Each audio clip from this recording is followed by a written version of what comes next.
Hello everyone, today we are going to see about the CPU scheduling algorithms. Let us see the outline, a roadmap, introduction, overview of CPU scheduling, different scheduling techniques, comparison chart, some questions about this topic. At last we can see the conclusion. Let us see about introduction. CPU scheduling algorithms are an essential component of an operating system that determines the order in which the processor threads are executed on a computer central processing unit CPU. The primary goal of these algorithms is to achieve optimal utilization, minimize response time, ensure fairness among processes. Various scheduling algorithms have been developed over the years to address different system requirements and workload characteristics. As you already know, the main goal of CPU scheduling is to maximize CPU utilization, minimize response time, and ensure fairness among processes. Overview of CPU scheduling. When CPU scheduling occurs, some criteria is there. First one is running process terminated. Running process gone for input output operation. A timer input interrupt occurs, the CPU should decide waiting input output operation has completed its event time. That can also schedule, CPU scheduler will decide it should go to the ready state. Various CPU schedulings, one is preemptive and another one is non-preemptive. Forceful deallocation, higher priority have more powers. In non-preemptive, no forceful deallocation, running process will release CPU even it's completed its execution. What is the scheduling criteria? Scheduling criteria maximize goal and minimize goal. In maximum goal, maximum CPU utilization, maximum throughput. Uh, for your note, convenient throughput is the number of processes completed per unit time. Minimize goal, turnaround time, waiting time, response time. Different scheduling techniques. There are various scheduling techniques as you mentioned. First come first served FCFS, SJN, shortest job next, round robin scheduling, priority based scheduling, multi-level queue scheduling, multi-level feedback queue scheduling. Let us see the first come first served scheduling. Process are executed in the order they arrive in the ready queue. Event scheduling techniques, we can say that it will have the selection criteria. Selection criteria, FCFS arrival time, mode of operation, non-preemptive. Whenever there is a tie, whichever process has lower process ID, is also called as LPID, it will take over first. First come first served scheduling is one of the simplest scheduling algorithms.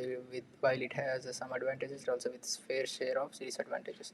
As you already know, the advantage of CFCF is simplicity, fairness, and disadvantages. Convoy effect. One of the major drawbacks of the FCFC is the convoy effect. Poor average waiting time. The average waiting time for a process can be quite high, especially uh, the average time for the process can be high, especially if there is a mix of short and long process. Short process may need not to wait for a long time until the long process is completed, leading to increased response time for many processes. Is a consideration of burst time efficiency with varying process times suitable for real-time systems. Next one is SJN, shortest job next scheduling. The shortest job is also known as SJN, is a CPU scheduling algorithm that selects the process with the shortest burst time execution. This algorithm aims to minimize the average waiting time and overall turnaround time by giving priority non-preemptive scheduling algorithm, meaning once a process starts executing on the CPU, it continues until it completes the entire burst time. How ASEAN works: arrival of process, execution, completion. Arrival of process: a process arrives is the ready queue. The scheduler selects the process with the shortest burst time from the available. Execution: the selected process is the given the CPU for execution. It continues executing until it finishes its burst time.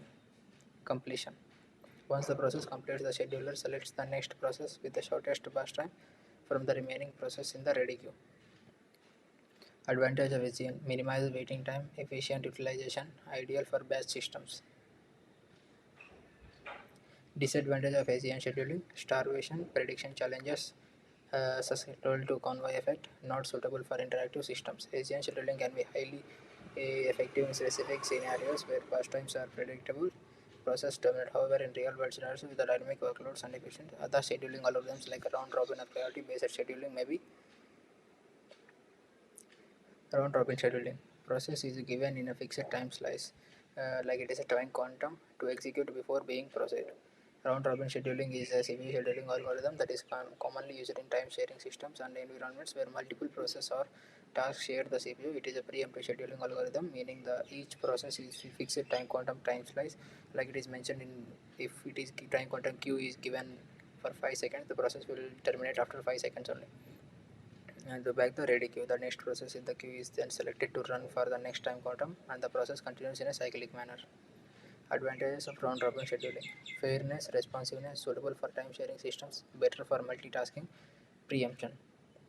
Disadvantage of round-robin scheduling: RRS, high overhead, inefficiency with long process, time quantum selection, starvation. Round-robin scheduling strikes a balance between fairness and responsiveness, making a popular choice for many multi-user and multitasking operating systems. However, performance heavily relies on the time quantum selection and the characteristics of the process in the system. Other scheduling algorithms such as priority-based scheduling, multi-level feedback queue scheduling. Let us see about the priority-based scheduling. Each process is assigned a priority and the process with the highest priority is selected for execution. Priority-based scheduling is a CPU scheduling algorithm where the process is assigned a priority and the process with the highest priority is selected for execution. The processes are typically determined based on process characteristics, system requirements, or user-defined criteria.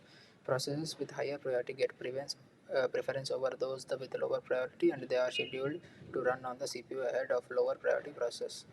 Advantage of priority-based scheduling: prioritization, customization, flexibility, real-time applications. Disadvantage of priority-based scheduling: starvation, inversion, indefinite blocking, possibility of deadlock. If priority-based preemption is used, it may increase the likelihood of deadlock, especially in resource-constrained scenarios. The effectiveness of priority-based scheduling depends on the appropriate assignment of priorities and the management of priority inversion and starvation. In practice, priority-based algorithms are often combined with other scheduling techniques like round-robin or multi-level feedback queue scheduling to balance fairness, responsiveness, and system performs effectively. Multi-level queue scheduling processes are divided into multiple priority queues, each with its scheduling algorithm advantages. Efficiently handles different types of process with varying priorities. Disadvantages: complex to implement and tune. Multiple queue level scheduling is a CPU scheduling algorithm that divides the ready queue into multiple separate queues, each with its own priority or characteristics. Each queue can have its scheduling algorithm, and processes are assigned to different queues based on their attributes or the type of task they represent. Disadvantages: multiple level queue scheduling. Prioritization, efficient resource allocation. In prioritization, multi-level queue scheduling allows for clear prioritization of different types of process. Critical process can be assigned to higher priority queues, ensuring they receive faster CPU time. Efficient resource allocation. Different queues can have varying resource allocations, allowing system administrators to allocate resources based on the importance and characteristics of processes. Let us see about the disadvantage of multi-level queue scheduling: queue management overhead, starvation, queue assignment challenges, context switching overhead, fairness issues. Multi-level queue scheduling is commonly used in various operating systems to efficiently manage different types of process and provide uh, based on our needs and system requirements. Let us see the last: multi-level feedback queue scheduling. In this, MLFQ is advanced CPU scheduling algorithm that extends the concept of multi-level queue scheduling. It dynamically adjusts the priority of processes based on their behavior and resource usage, allowing processes to move between different priority queues during their execution.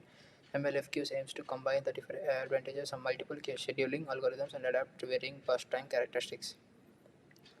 As you know, multi-level queue, it has some advantages like adaptability, reduced starvation, enhanced responsiveness, effectively load balancing, combined scheduling algorithms. Some disadvantages are complexity, parameter tuning, starvation, risk. Let us see about the here's a detailed table highlighting the strength and weakness of various CPU algorithms. Like first column is scheduling algorithms, names, different types, strength, weakness.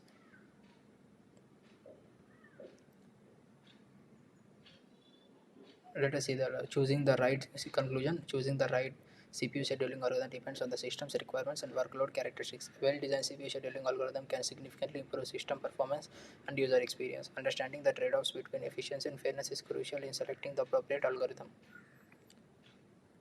Thank you for watching.